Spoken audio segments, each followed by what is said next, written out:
안녕하세요. 2020 제9회 경기 평생학습 어울링 콘서트에 오신 분 환영합니다. 저희가 이번에는 비대면으로 모든 행사를 준비하게 되었는데요.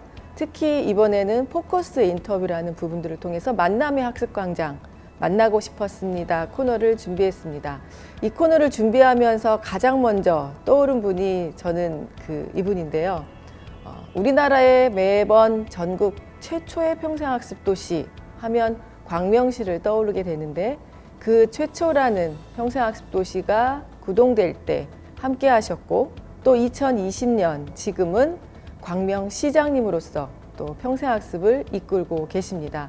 그 시작은 어떻게 시작하였고, 또 앞으로 우리에게 펼쳐질 평생학습의 미래를 어떻게 일구고 나가실지 궁금해서 만나러 왔는데요. 광명시 박승원 시장님을 여러분 함께 맞이해 주시기 바랍니다. 시장님 안녕하세요. 네, 안녕하세요. 반갑습니다.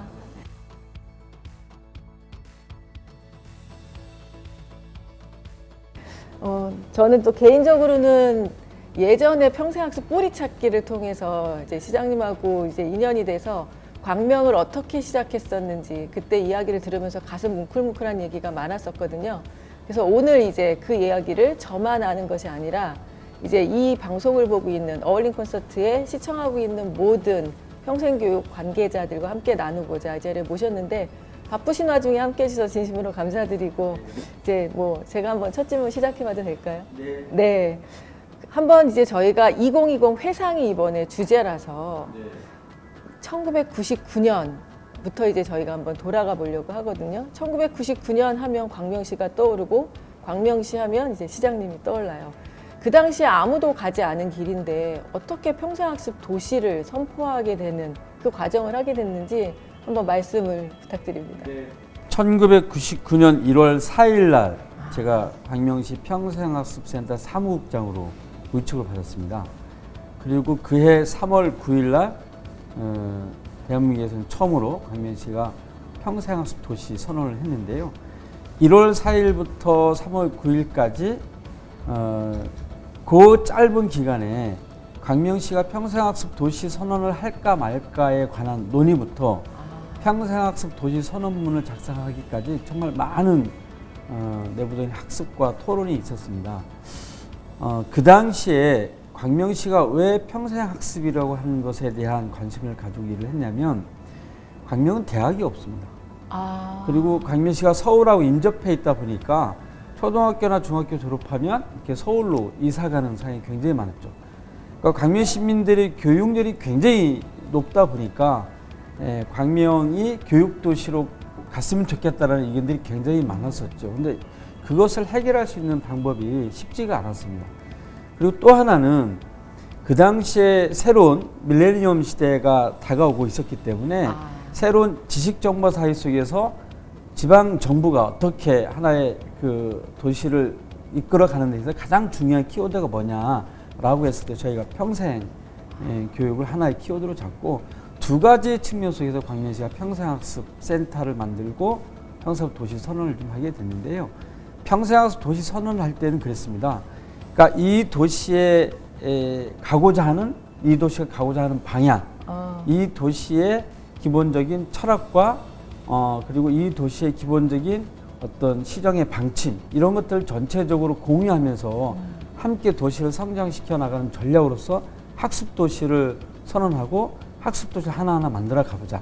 그래서 단순히 평생학습 프로그램을 많이 하자라고 하는 것이 아니라 도서관은 몇 개 더 짓고, 그리고 우리 집에서 가까운 곳에 도서관이 좀 있고, 그리고 학교나 지역사회나 가정 모든 곳에서 학습도시로 가기 위한 여러 가지 전략들을 세워서 시민 누구나 언제 어디서든지 학습할 수 있는 학습도시의 장을 만들어보자라고 하는 측면 속에 처음에 첫 발을 떼고 시작을 했죠. 근데 지금 이제 시장님 그렇게 시작한 평생학습 도시 선언이 국가를 바꾸고 정말 이 전 평생학습 전체 사회를 바꿨는데, 1999년에 학습도시 선포를 하고 오히려 교육부가 2001년에 이 사업을 시작하게 된 거예요. 어떻게 보면 이제 방향을 쭉 안내했다고 생각할 수 있는데, 한 예로 제가 그 용인시에 근무할 때 전화를 하나 받았습니다. 아, 나 광명시에 살던 사람인데 나 용인시로 이사를 왔다. 근데 나 어디에 프로그램을 받아야 되는지 좀 안내를 해다오. 네. 당황스럽더라고요. 저희는 그 체제가 안 돼 있었거든요. 그래서 저희가 죄송한데 그런 부분들은 아직 안 돼 있는데요. 저한테 막 화를 내시면서 광명시는 광명시 평생학습원에 전화하면 다 알려주는데 여기는 아직 안 됐군요. 전 광명시에 살면서 평생교육 프로그램을 워낙 많이 접했어요. 네. 근데 제가 그때 엄청난 충격을 받아서 가자마자 그 시민의 전화를 받고 이제 포탈을 만들었던 기억이 나거든요. 그럼 이제 시장님께서 생각하시는 평생학습 도시, 그때 시작했을 때 그 모습을 기억하면서 평생학습 도시는 아까 프로그램을 많이 운영하는 것이 아니다라는 말씀을 네. 하셨어요. 네. 그게 사실은 그 당시에 그 생각을 하는 게 쉽진 않거든요. 그 당시에는 평생교육의 기회 제공조차 안 됐던 시대였고, 그러다 보니까 학습관이 어떤 백화점 문화센터 식의 그런 부분들이 많이 이제 전파되던 시대였는데 어떻게 그런 생각을 하신 거예요? 평생학습센터에서 만약에 프로그램을 운영하는 형식으로 가면 전 실패한다고 생각했어요. 와, 예, 그것이 첫 번째였고, 왜냐하면 도서관과 복지관에서 일정한 정도 프로그램들을 좀 하고 있고 한데, 학습도시로 가기 위해서는 광명시가 전반적으로 평생학습 사회로 가기 위한 전략을 짜고 기본적인 그거에 대한 종합 계획을 세우고 그걸 단계적으로 차근차근 해서 보다 많은 시민들이 학습에 참여할 수 있는 기회를 만들어주고 그 기반을 마련하는 것이지, 평생학습 센터가 그 프로그램만 운영하는 형태로 가게 되면 거기에 이제 지쳐서 다른 부분을 다 놓치고 갈 거라고 생각을 했죠. 그래서 실제로 센터는 학습을 많이 하지 않았습니다. 그리고 주로 한 것은 광명시가 평생학습 도시로 가기 위한 정책 사업, 그 다음에 그 지역에 있는 평생교육 기관 단체들이 모여서 함께 지역사회가 평생학습 도시로 가기 위한 다양한 이제 그 어떤 전략을 짜는 데 있어서의 필요한 네트워크를 어떻게 형성하고 그 네트워크를 통해서 보다 시민들이 많이 참여할 수 있는 구조를 만들어갈 수 있도록 하는 네트워크 사업, 이 두 가지 사업을 중심적으로 했고요. 그 다음에 그것을 기반으로 해서 광명시에 있는 기관 단체들이 이러이러한 평생교육 프로그램을 하고 있습니다 라고 하는 것을 시민들한테 많이 홍보할 수 있는 홍보사업, 이런 것들을 좀 주로 하면서 전반적으로 학습도시로 가기 위한 전략들을 짜고 하나씩 준비해 들어갔었습니다. 네. 어떻게 보면 평생학습에 대해 디자인을 네. 정말 최초의 평생학습도시 광명시가 잘해준 것 같습니다. 그 부분들이 지금 어떻게 보면 20년이 흐른 지금 10분 안에 그 학습등대 같은 경우에 남양주시가 이제 그런 부분들로 또 유명해졌는데, 어떻게 보면 이제 20년이 지난 지금 우리가 뭐 10분 안에 갈 수 있는 평생학습 근거리 학습권 보장, 생활 밀착형 평생학습, 이제 우리는 그것을 막 부르짖고 있는데, 어떻게 보면 광명시는 1999년부터 방향 자체는 그렇게 가져가고 있었던 거고, 평생학습원 자체가 프로그램 위주의 어떤 문화센터가 아니라 구심체 기능을 하는, 허브 기능을 하는, 컨트롤 타워 기능을 하는 기구로서의 어떻게 보면 방향 정립을 했다, 이렇게 정리가 되는 것 같습니다. 네. 우리가 이렇게 겉으로 봤던 것보다 훨씬 더 역시 그 가치와 방향이 맞는 것 같아서 소름이 몇 번 끼쳤습니다, 시장님. 지금도 이제 광명시가 평생학습원이 이제 20여 년 만에 또 장소를 옮겨서 현재 우리가 이곳을 옮겼잖아요. 저는 평생학습원이 지금도 프로그램을 더 축소해야 된다는 게 제 생각이에요. 더 축소하고 여기서 하는 이제 기본의 본래의 목적대로 학습도시로 가기 위한 전략들을 계속 찾아내고 구체적인 실행 방안들을 보다 많은 시민과 그리고 학습 동아리들과 만나서 협의하고 논의해서 확장시켜 나가는 것이 필요하다. 그래서 학습자 스스로가 그 평생학습의 질을 높여나갈 수 있도록 하는 방법들, 보다 많은 동아리가 생길 수 있는 방법들, 그들이 스스로 연계해서 자기 삶을 변화시켜 나갈 수 있는 그러한 큰 틀의 방향을 가지고 지원해주고 도와주는 역할을 여기서 해야 하는 것이 맞지, 여기서 전체적인 프로그램을 하고 여기에 다 와서 공부하십시오, 이런 것은 좀 적절하지 않다라는 생각을 여전히 좀 갖고 있습니다. 역시 이제 평생교육을 하시던, 계속 네. 관심을 갖던 시장님이시라 제가 첫 질문과 이제 향후 어떻게 학습원을 이제 이끌어 나가고 싶으시냐, 방향이 어떠시냐, 가치가 무엇이냐 여쭤보려고 했는데 자연적으로 그렇게 흘러 들어가서 이것을 끊기보다는 그냥 같이 듣는 게 좋을 네. 것 같아서 이제 들었습니다. 그러면서도 지금 저희가 가고자 하는 방향의 말씀이 키포인트가 계속 들어가 계시니까 앞으로 이제 저희가 그 평생학습을 통한 사회적 가치 이야기를 계속 하고 있거든요. 근데 그 사회적 가치를 창출하는 것에 가장 기본적으로 우리가 잘 양성한 것이 학습 동아리라고 생각을 네. 합니다. 그 학습 동아리는 결국은 배워서 남주자. 네. 결국은 이제 내가 배우는 것을 끝나는 것이 아니라 우리가 지역사회에 내가 배운 것을 환원하는 것, 또 그것이 생활화되는 것, 그 안에서 사회적 자본도 만들어지고 또 우리가 생각하는 교육적 가치, 사회적 가치 이런 부분들이 이제 많이 발현되는 것들이 이제 나오고 있는데 광명시도 평생학습 동아리 연합회도 있었고 동아리에 관련된 부분들이 심혈을 많이 기울였거든요. 시장님이 이제 앞으로 어떤 그런 지역의 인적 자원의 그 풀을 구성하는 양성을 하고 발굴하는 플랫폼으로서의 학습 동아리 또 이 광명시 지역을 바꿔나갈 수 있는 사회적 가치를 창출하는 어떤 인재 양성의 플랫폼 이런 기능에서 혹시 학습 동아리에 관련된 부분들을 어떻게 더 진흥하고 어떻게 또 이분들과 같이 호흡하면서 이 광명시 평생학습을 같이 만들어 가실지 혹시 계획이 있으신지 여쭤보고 네. 싶습니다. 제가 평생학습원이나 광명시 기영도 문학관이 있거든요. 기영도 문학관이나 도서관에 가면 항상 제가 질문을 합니다.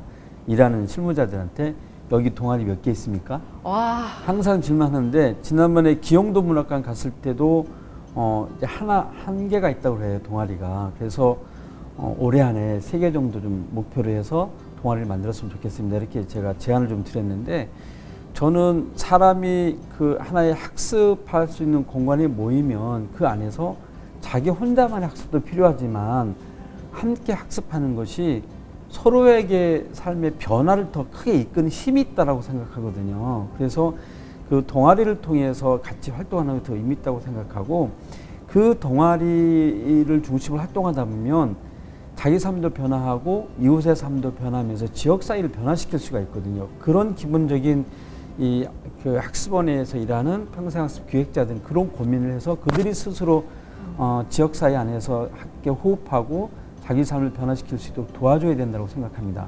그래서 광명시는 그런 학습 동아리를 계속 늘려나갈 거고요. 그래서 그 이 평생학습원뿐만 아니라 문화재단, 도서관 그리고 그 기영도 문학관 등등에서 진행되고 있는 동아리들이 다 함께 모여서 학습을 발표하니까 평생교육을 발표하는 그러한 발표회 같은 걸 꾸준히 저는 해야 된다고 생각하고요. 그래서 그동안 우리 시가 평생학습 축제를 했어요. 그리고 네. 도서관 축제를 따로 했어요.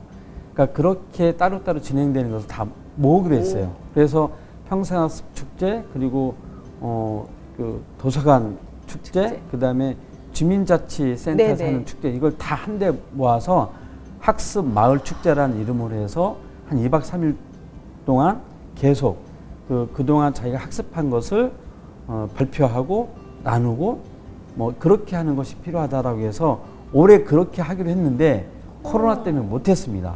그래서 내년에 좀 그렇게 할 계획을 갖고 있고요.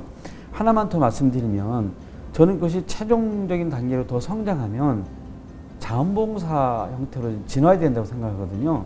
제가 평생학습센터 처음 일할 때 프로그램의 맨 마지막에는 항상 뭘 했냐면 지역사회에서의 노인의 역할, 지역사회에서 여성의 역할 그러니까 모든 프로그램에 그렇게 다 집어넣었어요. 그래서 끝나고 나면 보통 이제 8강이나 10강 정도 하는 프로그램이 끝나고 나면 항상 마지막에 지역사회에서 역할에 대한 꼭 집어넣었어요. 우리가 이제 교양 강좌나 이런 프로그램 할 때는 그래서 그분들이 꼭 동아리를 만들게 했습니다.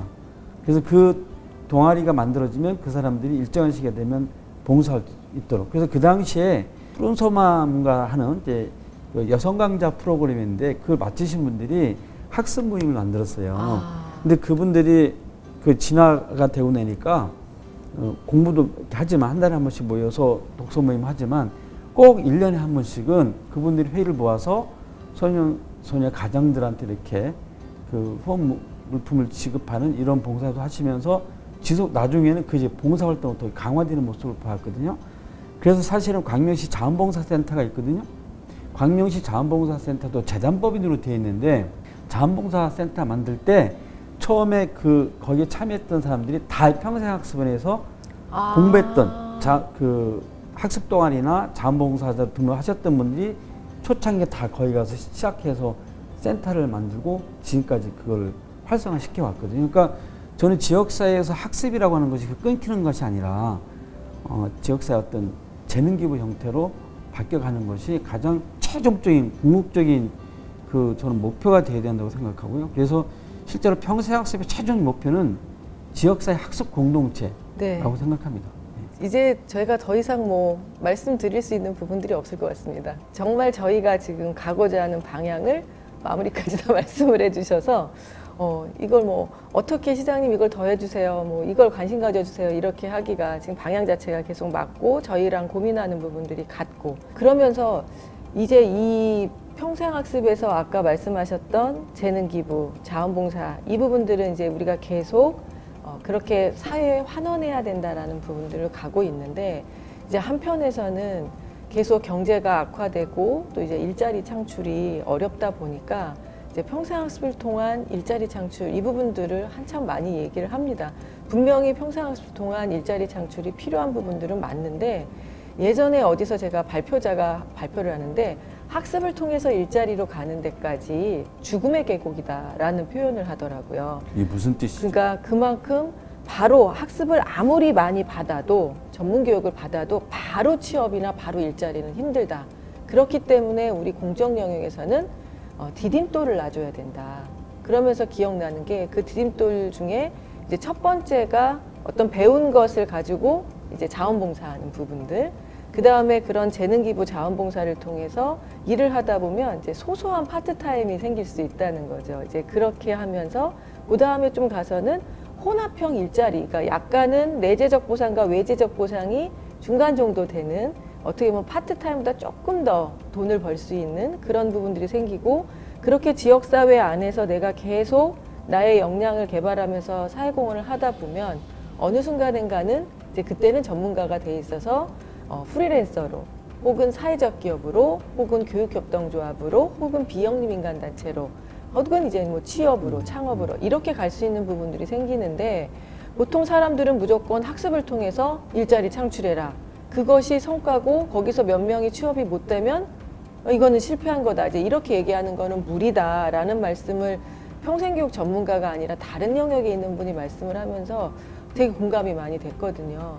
근데 이제 저희가 평생학습을 통해서 그럼에도 불구하고 그 지역 일자리 창출은 그래도 좀 기여해야 되는 부분이 있지 않는가라는 고민을 평생교육사인 기획자 입장에서는 좀 하게 되거든요.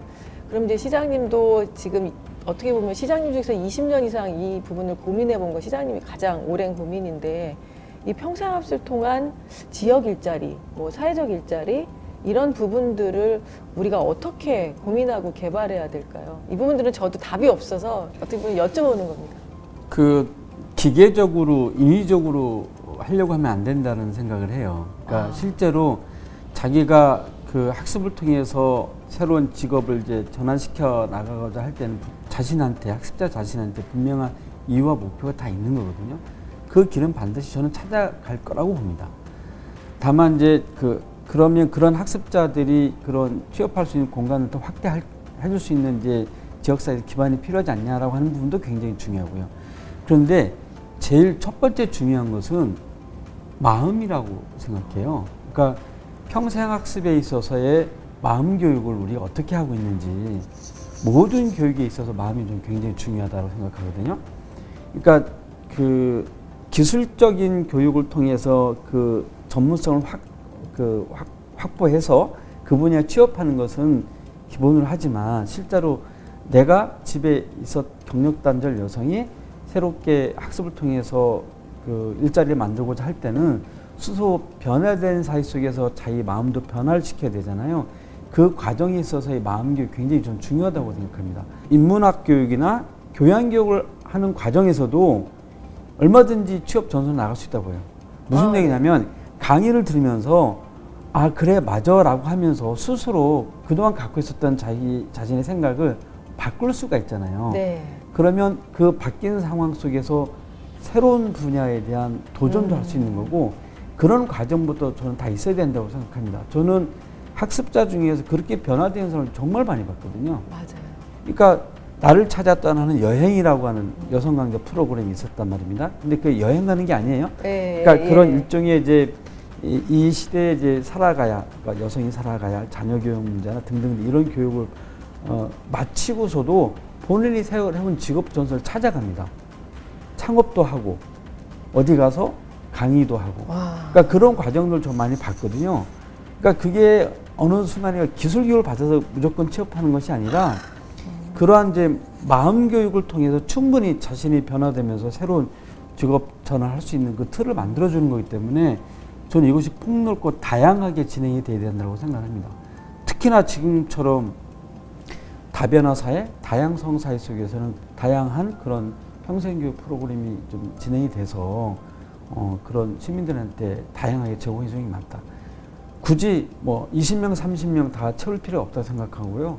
어떤 경우는 50명, 100명이 들어갈 강의도 있지만 어떤 경우는 10명이 들어도 괜찮은 교육 등 그렇게 해나갈 수 있는 실제 시민들한테 필요한 다양한 형태의 좀 맞춤형 교육을 찾아서 해주는 게 필요하다고 보고요. 평생교육 프로그램을 만드는 그런 기획자들은 항상 그 프로그램의 영혼을 담아서 그 프로그램을 통해서 뭔가 스스로 학습자가 변화할 수 있는 어떤 기회를 만들어주는 그런 영혼이 담긴 프로그램을 만드는 기획자가 좀 많았으면 좋겠다는 생각들을 늘 합니다. 우문현답인 것 같습니다. 저는 어떻게 보면 평범한 질문을 던졌는데 시장님이 저희가 놓치면 안 되는 어떻게 보면 평생학습의 가치와 의미 중에서 우리가 꼭 이렇게 정해진 틀 안에서 길을 가게 하는 것이 아니라 우리가 만들어 놓은 그 길 위에서 어떤 우리 시민들이 자유롭게 생각하고 그들이 그 마음밭에서 그들이 스스로 깨닫고 인식하고 어떻게 보면 방향이 여러 개의 갈래길을 그들이 선택해서 가게 할 수 있는 그런 것이 평생학습이라는 부분들을 말씀하셔서 평생교육사인 기획자인 저 입장에서도 아 그래 왜 이렇게 계속 뭔가 이렇게 급하고 왜 강박관념에 의해서 꼭 이렇게 내가 정해진 길로 학습자를 안내하려고 했지? 이런 생각이 지금 문득 들면서 반성을 하게 됐습니다. 다산 정약용 선생님이 그런 말씀했다고 그래요. 다소 느린 것은 답답할 수 있지만 방향이 오를 수 있고 그렇게 더딘 발자국이 깊다. 그러니까 조금 늦어도 제대로 가면 그 발자국 깊은 만큼 정확하게 점을 찍고 가는 거기 때문에 굉장히 중요하다라는 말씀을 좀 하셨던 기억이 좀 나는데 어느 책에서 그래서 실제로 저희가 이 평생교육 분야도 마찬가지라고 생각하는데요. 서둘러서는 안 된다고 생각해요. 왜냐하면 너무 이렇게 잘 성의껏 만들어진 반찬은 더 맛있게 먹을 수 있잖아요. 근데 그냥 성의 없이 만든 반찬은 잘 안 먹게 되잖아요. 음식을 남기기도 하고. 그래서 저는 평생교육 프로그램 하나 만들 때도 정말 정성껏 이렇게 잘 준비를 해서 여기 찾아오는 학습자들이 이것을 통해서 충분하게 자기화시킬 수 있도록 하는 게 굉장히 중요하다는 생각이 듭니다. 그리고 지금 같은 코로나19 이후 시대에 우리가 가야 할 평생학습의 방향도 사실은 우리 기획자들이 프로그램을 다 마련해놓고 여기 와서 이렇게 참여하세요라고 이렇게 해왔잖아요, 지금까지. 근데 저희는 이제 그렇게 다 오세요라고 보다는 이제 스스로 이렇게 할 수 있게끔 기회를 더 주는 정책으로 좀 바뀌었으면 합니다. 그래서 내년에 저희 광명시가 광명시민 평생학습 장학금제를 하려고 하거든요. 그래서 저희가 설계 중인데 25세 이상으로 전체 할 건지 50세를 기준으로 할 건지 기본소득 개념으로 시민들한테 일정한 그 비용을 평생학습 장학금 지급을 하려고 합니다. 그래서 지금 현재 일환으로 저희가 짜고 있는 것은 50세한테 1년에 50만 원씩 지급을 해서 그 50만 원은 평생학습을 위한 돈으로만 쓸 수 있게끔. 그래서 학원을 가든 아니면 이런 평생학습 기관에서 평생교육 프로그램 참여할 때 비용으로 쓰든 아니면 다시 대학이나 평생교육 기관에서 학습할 때 꼭 필요한 책을 사봐도 되고 그런 비용으로 좀 이렇게 평생학습 장학금제를 저희가 내년에 하려고 하는데요. 지금 설계 중이고 지난번에 한번 토론회도 했고요. 다시 또 시민 의견을 들을 계획인데요. 그렇게 해서 실제로 다 모여서 하기 힘든 측면도 있지만 코로나19 이후에 그러나 이제 스스로가 자기 삶의 변화를 위해서 자기 스스로가 기획해서 스스로 한번 직접 공부할 수 있도록 하는 평생학습 자격증자를 시민들을 믿고 시민들한테 선택하고 판단할 수 있게끔 그렇게 하려고 하고 있고요. 또 하나는 우리가 이 코로나19 이후에 잘 못 모이잖아요. 네. 그래서 저는 이제는 가정학습이 맞습니다. 확대된다고 보거든요. 이게 가정 안에서 모든 문화가 다 이루어진다고 생각하거든요. 학습 문화를 가정에서 좀 더 확대해 나갈 수 있도록 하는 것들이 필요하기 때문에 그런 측면에서도 저희가 고민을 좀 했고요. 저희 광명시도 내년에는 코로나19 이후에 가정 평생학습을 어떻게 좀 확대시켜 나갈 것인가 라는 고민도 좀 하고 그에 대한 대안도 좀 찾아내려고 합니다. 뭐 지금 다음 질문까지도 쭉 그냥 계속 가기 때문에 네. 이걸 제가 끊고 가는 것 자체가 너무 아쉬워서 그냥 네. 이 흐름을 그냥 쭉 가지고 네. 가겠습니다.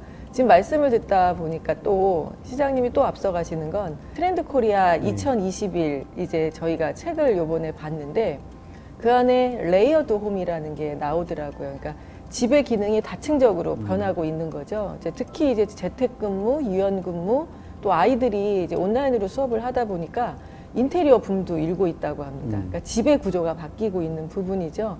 이제 그런 차원에서 지금 시장님 말씀하신 그 부분들을 저희가 이제 학습 트렌드로 같이 엮어보자면 어제 제가 이제 전주시 포럼에서 발표를 했던 부분인데 러닝하우스, 학습하는 집으로 우리의 기능이 바뀔 것이다. 네. 이제 그 부분들에 안에서 어떻게 정책을 펼지 정말 되게 궁금합니다. 오히려 우리가 생각하지 못했던 부분들을 단순히 그냥 학습을 지원하는 것이 아니라 정말 이제 집이 어떤 단순 주거 기능이 아니라 학습하는 곳으로 어떤 학습이 시작되는 곳으로의 어떤 공간 차원에서 뭔가 변화를 줄 수 있는, 그러니까 단순히 프로그램 지원비를 주는 것이 아니라 뭔가 광명시에서 새로운 정책으로 뭔가 또 트렌드를 이끌 것 같다는 그런 바람이 또 그런 설레임이 이제 드는 것 같습니다. 시장님 이렇게 인터뷰 달려오다 보니까 시간이 너무 많이 지났습니다. 네. 너무 아쉬운데 제가 꼭 다음에 한번 네. 또 모시도록 하고요. 이제 지금까지 오시면서 말씀하셨던 것 중에서 어떻게 보면 이제 시장님 취임하시고 하셨던 또 좋은 정책들도 많이 있으신데 그런 부분들도 이제 저희가 이야기 속에 빠지다가 제가 네. 그 부분들을 놓쳤고 또 앞으로 이제 하셔야 되는 또 시장님의 계획이 있으시잖아요. 예. 그런 부분들을 다 종합해서 마무리 말씀 한번 부탁드립니다. 네, 솔직하게 고백을 하면 취임하고 나서 이 20년 전으로 돌아가서 뭔가 이 일을 다시 좀 시작해야 되겠다라는 생각을 했는데 좀 쉽지 않았습니다. 시대도 많이 변했고 네. 어디서부터 무엇을 해야 하나.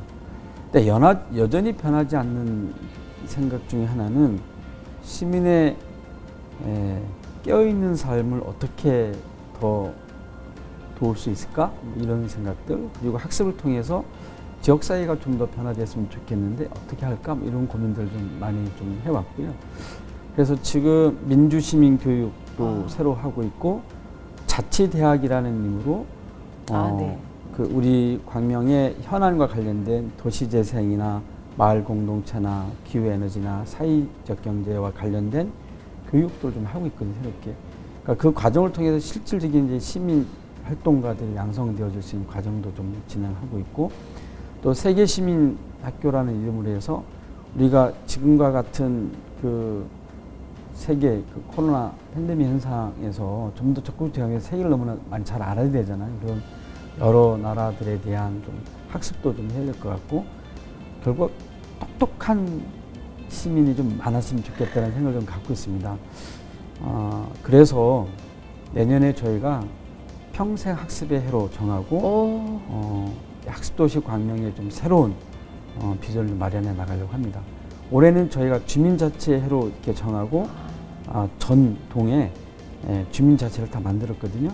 내년에는 평생 학습의 해로 정하고 광명 시민 모두가 학습도시 이 광명 안에서 자기 삶의 새로운 좀 변화를 이끌 수 있는 학습의 주제 하나 정도는 가지고 다 참여할 수 있는 그런 도시로 만들어가는 새로운 꿈을 가지고 내년부터 시작하려고 합니다. 여러분, 그 시장님 지금 제가 같이 앉아 있는데요. 시장님은 지금 원고가 한 자도 없으십니다. 지금 그 모든 것들이 이제 지금 가슴에 머리에 담고 실천하고 계신 것들을 진솔하게 말씀을 하시기 때문에 그것이 또 제 마음에 바로 와닿는 것 같습니다. 내년 평생학습에 잘 기대하고 있겠습니다. 이제 정말 마지막으로 한 말씀. 시장님께 평생학습은 땡땡땡이다. 그래서 그 땡땡땡이라를 마지막으로 네. 오늘 인터뷰를 마쳐볼까 합니다. 네. 시장님, 평생학습은 내 삶을 변화시키는 유일한 힘이다. 내 삶을 변화시키는 유일한 힘이다. 라고 말씀하셨습니다. 아, 정말 감사합니다. 네, 감사합니다. 네, 2020 제9회 경기 평생학습 어울림 콘서트 언택트로 진행하고 있는 이번 행사에서 포커스 인터뷰 만남의 학습광장이라는 코너를 통해서 광명시의 박승호 시장님을 만나 뵀습니다. 제가 예상했던 것보다도 훨씬 더 마음을 울리는 많은 저에게 가르침을 주셨고 또 많이 배우는 시간이었습니다. 광명 시민들에게 어떻게 보면 이제 시장님은 행복하고 건강한 밥상을 차려주실 것 같아요. 고루 편식하지 않고 고루고루 여러 가지 6대 영역의 많은 평생학습을 접함으로 인해서 우리 광명 시민들이 건강한 밥상 속에서 건강한 시민으로 똑똑한 시민으로 거듭나는 그 부분들을 우리 함께 지켜보면 좋을 것 같습니다. 앞으로의 광명시 2021년에는 평생학습의 해로 지정해서 간다고 하는데요. 우리 모두 광명시의 평생학습 행보를 함께 지켜보고 응원해 주셨으면 감사하겠습니다. 이상으로 만남의 광장 박승호 시장님 만나고 인사드립니다. 감사합니다.